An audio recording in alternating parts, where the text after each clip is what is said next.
Okay, so I just wanted to talk about a little bit about Ben Shapiro, to share my perspective on Ben Shapiro. I know that his debut was a few years ago, so if I wanted to say anything about him, I probably should have said him back then, but I figure now is as good a time as any just for me to get it off my chest, what I feel, how I feel about Ben Shapiro and how I see him. Um I titled my video Ben Shapiro is not a hero for the reason that most of his supporters treat him as if he's his personal hero. You know, he represents them and speaks for them, even though he doesn't actually speak for them in any kind of way. He doesn't bring any kind of awareness to issues afflicting his constituency. All he really does is talk down other issues. Yeah, so that's not really a hero quality. He doesn't really deserve the praise, the idolization that he gets. He's not really a hero or a savior because he doesn't solve any issues. He just sort of talks down other issues. He doesn't bring new issues to the table. He's not like a superhero that goes out and defeats Doc Ock. He's more like a guy who just says, Doc Ock's not a big deal, so quit whining. That's not really a hero. So between Ben Shapiro and his constituency, there actually seems to be a little bit of a toxic, abusive relationship, I'd call it, because they hang on to this man like he is a hero, but he doesn't actually offer them anything. He doesn't speak for them. He doesn't tell the world about issues affecting his people. He mostly just seeks to be a very unpleasant thing. He just prefers to stir the pot in the status quo, if you will. So I'd say this man is just another example of toxic social status. For whatever reason, this man cannot stop kicking people who are already down. I mean, you can hear it in his voice, which never changes tone, of course. This video has 1 million views. It's him, trigger warning, just buzzword, right? Just that's in the title, massive trigger warning. This video pretty much does have 1 million views. It's snowflakes melting, him laughing as he makes some woman cry. I know he didn't make the thumbnail, but this is the work of Ben Shapiro. This is what makes him famous. This is how he profits. This is how people know him. This is what people like him for. And he knows full well. He knows full well his impact, because a person with a smile like this would not. He knows his impact. He knows how much trauma, I guess you could say, he causes people. He takes utter delight in making sure nobody around him is happy. I mean, I don't mean to be mean, but his face, this is just me, his face is like the most punchable face I've ever fucking seen. And him and this lady, they seem the same to me. Y'all remember this lady with the red hair, who is just, such a delight, such a pleasure. They're the same to me, honestly. They're both just as obnoxious and punchable. But this is the ego. This is the this is the idea of Ben Shapiro that he profits off of. His impact is to always make other people feel unhappy, stupid, frustrated, and humiliated, and he takes delight in it. His famous slogan is "Facts don't care about your feelings," which is just the most inappropriate statement to ever say anywhere. It's never. It's not a matter of it being true or not. It's a matter of what you're trying to say with that statement. Facts don't care about your feelings, when Ben Shapiro says it, is the most incendiary statement that anybody could say.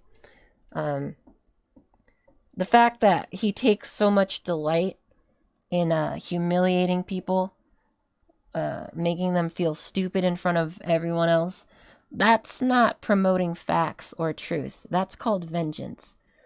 And I think it's ironic to see this video right next to these videos of Ben Shapiro, just this most vengeful man who takes delight in humiliating people, standing in front of the least vengeful man that we supposedly accept in the Western civilized society, Jesus Christ, at a Christian church, talking about the death of virtue. I think that's ironic, because Ben Shapiro has none. He doesn't live at all by the standard of Jesus. He takes way too much delight in what he does. There's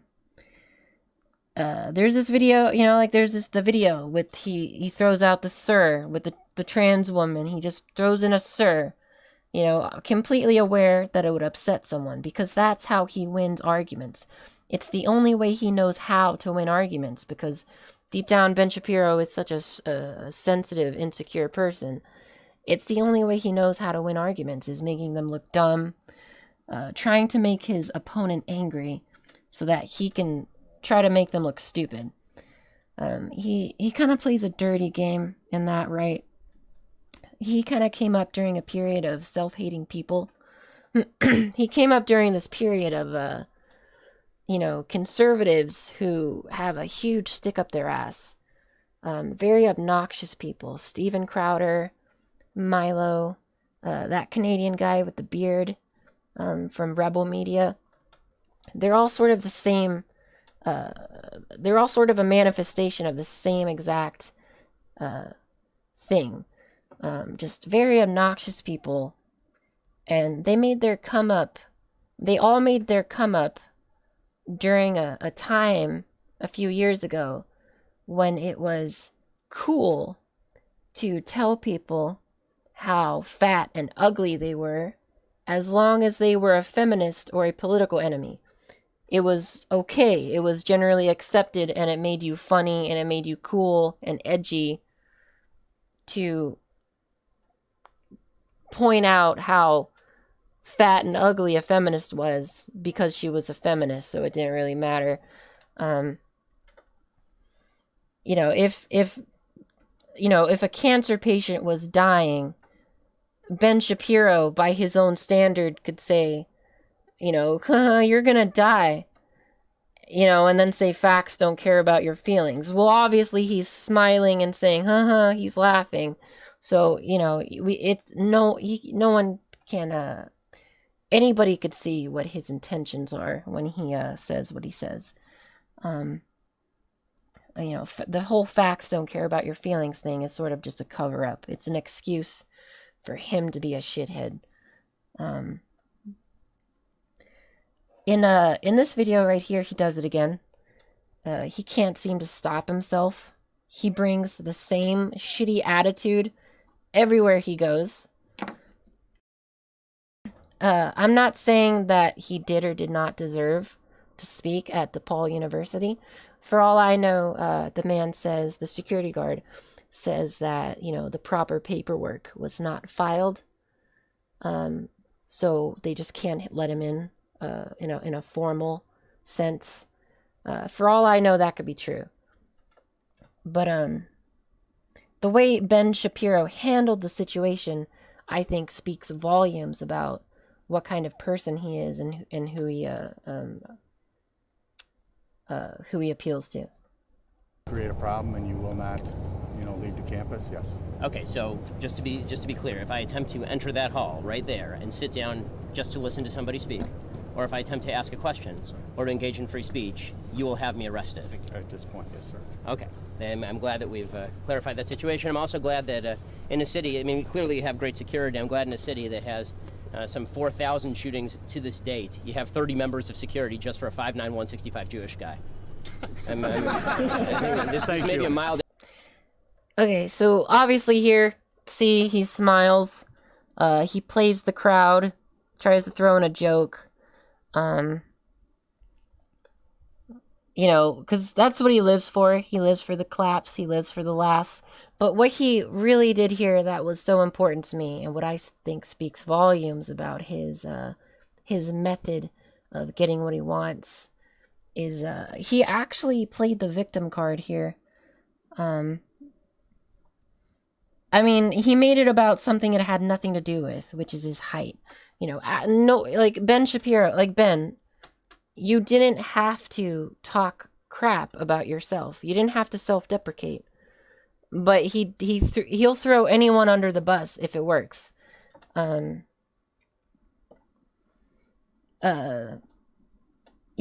just get the impression that for the first time in this man's life, he is faced with a physical confrontation, and he didn't really know how to handle it because he thought he was untouchable. I mean, you can see he's just a little surprised.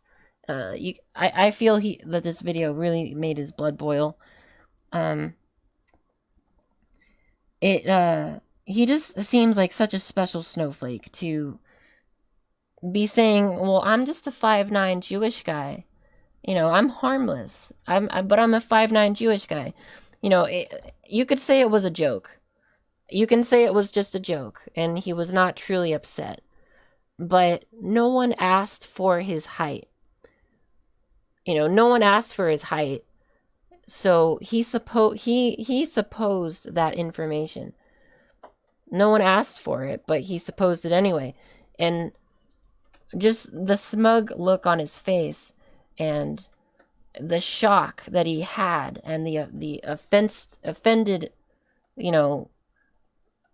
reaction he gave, how offended he was and how, well, triggered he seemed to be, just sort of gave it away what his intentions were by saying that. It's like he had to throw out his insecurity to try to be a special snowflake, to remind people why he is entitled to better treatment, which is really no different than what a lot of feminists do. He's kind of like, well, I'm a 5'9" Jewish guy. I'm so delicate. Why would you threaten me? Like he wants people to like see him for who he is on the inside or some shit. It really had nothing to do with his height, but he's not even that small. Like, I'm 5'5". Plenty of dangerous people are 5'9". So his joke was not even that funny. That's how I know that it was not a joke. He really does believe that his height, makes him special. He's like a little special box of fun. 5'9" is tall. He's about the same height as everybody else there. And yet he's saying that 5'9" is short and he's weak. That's because he's insecure. And he's trying to play the special snowflake card, pointing out his vulnerabilities, why he is disadvantaged. Plenty of people are 5'9" and very dangerous. So to make the joke that I'm 5'9" and therefore harmless is obviously not a joke. If he was a midget and he said, well, like, I'm a midget, then it's like unusual. So yeah, maybe. But he's only 5'9". And secondly, he even mentioned, it's even more obvious because he mentioned that he was a Jewish guy. Just the sentence, I'm a 5'9" Jewish guy. Like, why would you, he implied that he was harmless because he was just a 5'9" Jewish guy. To imply that Jews are harmless, somehow less capable of committing danger, is not doing Jews any favors. You know what I mean? Like, I know he's self-deprecating, but he's not doing Jews any favors by self-deprecating, by saying how harmless he is as a Jew. But he'll say anything that to make sense. It doesn't have to make sense. He'll say anything as long as it works. He just tries to impress the crowd. You know what I mean? You could see as soon as they start laughing, he starts laughing. He takes it as, license to keep on talking. He lives for that clapping. If he could just go around saying, hey, look, everyone, that would be his like favorite thing to say. He probably did, like, as a kid, was like, hey, look, everyone, they're hurting my wrists. He's saying shit like that while he's being arrested by the police, basically. He's plays the victim role constantly in his waking life. He's like the world's biggest hypocrite. He's always blaming others for being special snowflakes, but then when you see how the guy behaves in polite society, he's like the most unpleasant person to be around. He's not pleasant. He's not a very pleasant person. You know, you can just tell how actually offended he got in this video, which rightfully so. But he probably never thought that he would ever be treated like this. You know, he plays a really dirty game with his career, and this is really just him reaping what he sowed. In a real life conversation, the kind of things he says are just completely out of line. It doesn't matter who you are talking to or what the political climate is. The shit he says is not appropriate ever. You know, there's no group of people where you could say it and it was not extremely incendiary, volatile, and inappropriate. But this is the height of entertainment. You know, giving into the worst parts of ourselves, thinking that it's completely harmless. There's no harm from this. But when Ben Shapiro feels threatened, when the silence is too long and he is left with himself in a room devoid of clapping, he starts to say shit that makes no sense. And here is the infallible Ben Shapiro making a shitty statement on the fly, right here. The idea that these are women is just it's utter tripe. It's right here. I have to say I am enjoying a little bit how the transgender movement is destroying feminism. That's kind of fun, because the feminists have always argued that men and women are inherently different. No. Nope.